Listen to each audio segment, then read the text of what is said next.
Өмнө нь ерөөсөө ярилцлаганд орж үзээгүй болохоор юуцтай өгөөд үзье гэж аягүй шийдсэн. Удаан хугацаанд хөдөлмөр эрхлээгүй болон мэрэгжлгүй хэсгээр ингээд хамаарж байгаа. Манай энэ ажлын байрнууд нь танаас мэрэгжил ур чадвар болон ямар нэгэн насны хязгаар шаардахгүй.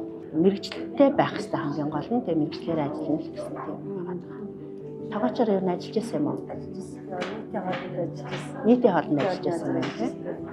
Одоогоор танилцсан төлбөрлөх ажлын байр гэх юм бол манай дээр ахлах нэгтлэн бодогч гэсэн ажлын байр, нэлээд ажлын байр байна. Манай байгууллага ер нь бол 3000 ажилтнтай, 3 зорчин салбар дэлгүүртэй ахлах болон ажилтнуудаа сонгож шалгаруулад авъя гэд нийтдээ 60-70 ажлын байрны захиалгатай орж ирсэн. Би 2011 оноос хойш яг доктор сурчтай ажил хөдөлмөр эрхлээгүй. Фэйсбүүкээс яг энэ дагалдан хөдөлмөрт шилжигнэ гэдэг хөтөлбөрийг олж мэдээд маш олзуулж хүлээж авсан. Дагалдан ажиллах хөдөлмөр шилжих хөтөлбөрөөс ирж байгаа нийт ажил горилогч залуучууд маань анхаарсны ярилцлагатай орсон, компани талаар мэдээлэл авсан. Цаашид доктортой хөдөлмөр эрхлэх, өсөн дэвжих хүсэлтэй боловсон хүчин гарч ирдэг болохоор ер нь бол манай дээр маш сайн үр дүнтэй байгаа. Ажлын ярилцлаганд орсон.